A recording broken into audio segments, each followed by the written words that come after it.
Hey guys, I am back with the Great Airport Mystery, and we are on Chapter 7, A Strange Request.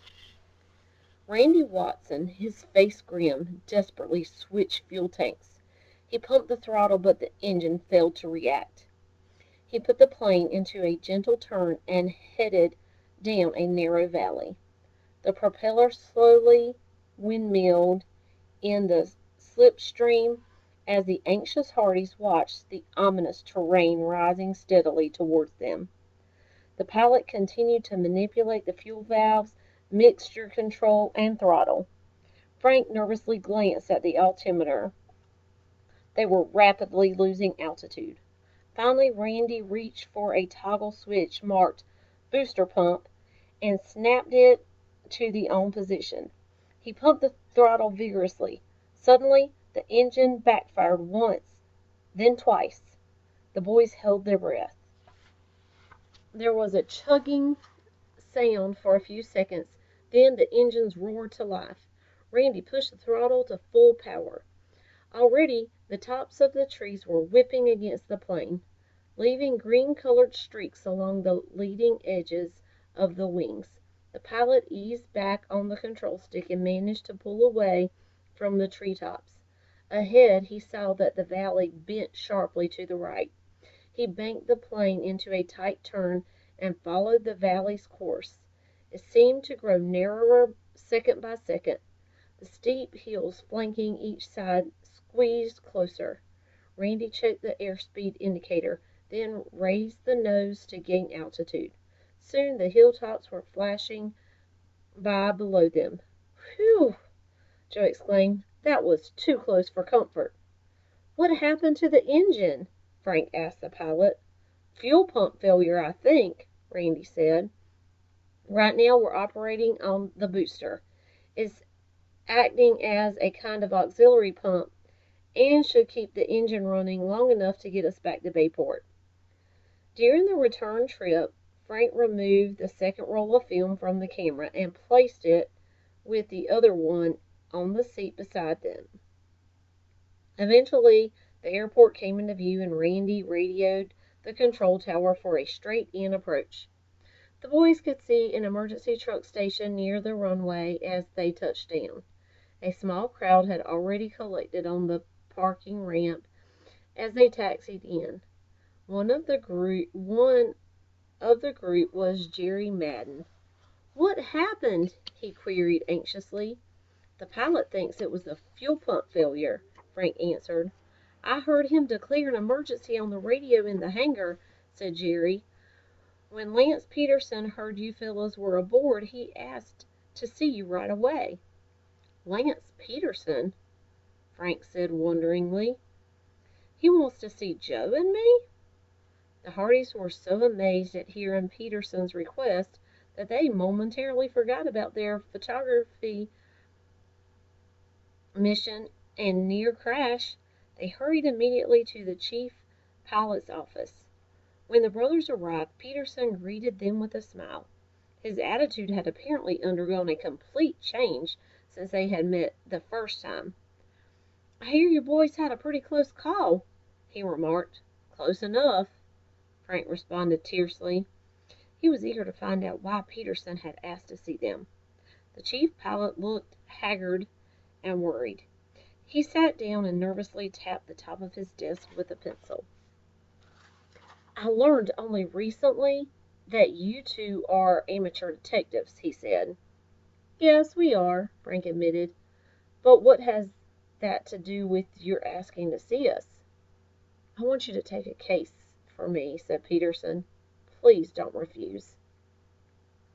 Frank and Joe were startled at the request. There was silence for a moment, and then Frank spoke up. "What kind of case?" Peterson spoke in a hushed voice.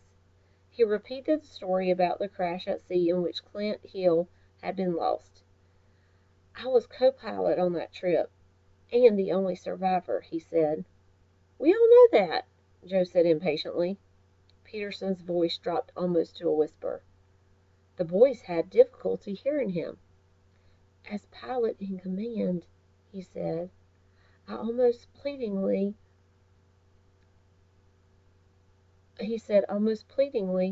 the boys thought. Hill was responsible for the accident. Peterson grew even more tense.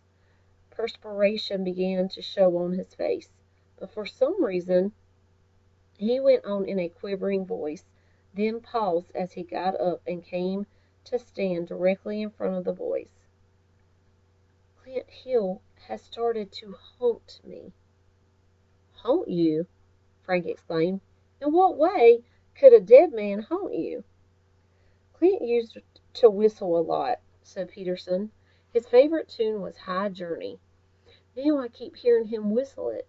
Here, at home, over my plane radio. Sometimes he breaks off and laughs. Are you sure somebody isn't just playing a joke on you?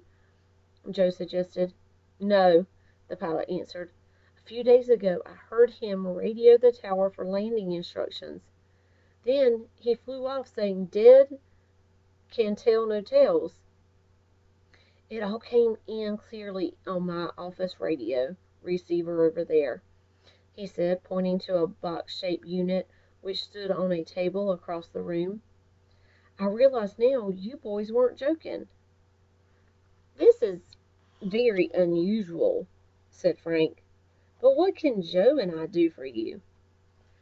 I know I'm not hearing things, Peterson stated. Somebody is trying to drive me out of my mind, probably to get my job. I want you boys to find out who it is. Chasing ghosts is a little bit out of our line, Frank said. We'll have to think it over.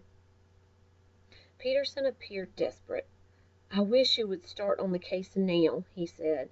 But if you must think it over, let me know as soon as you decide. The Hardys left Peterson's office and started back to the Ace Air Service parking ramp. As they walked, the brothers discussed this new and puzzling development.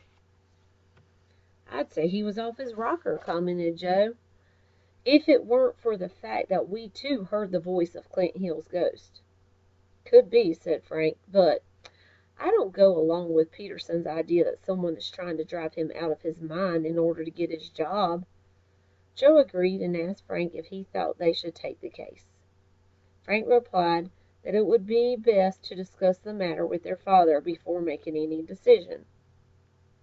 As they arrived at the parking ramp, the young sleuth saw Randy Watson standing near the airplane with a mechanic. Find the trouble? Frank called. It was the fuel pump that caused the engine to fail, Randy replied. Thanks to your skill, Frank said with a smile, we avoided becoming a permanent part of the landscape. Randy said he hoped the trip had not been a waste of time. Oh no! We managed to get plenty of pictures before the engine quit, Frank answered. Incidentally, we'd better go get the films developed just as soon as possible, he said to Joe. The young detectives climbed into the cabin of the plane. They were puzzled not to find the camera and containers of film where they had left them.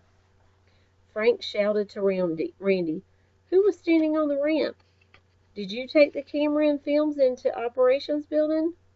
No, the pilot responded with a startled air.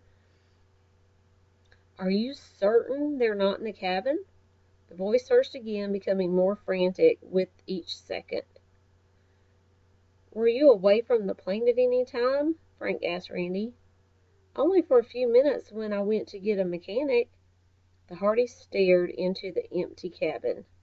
Those valuable pictures, Frank burst out. Our films! They've been stolen! And that is the end of Chapter 7. You'll have to join me next time for Chapter 8.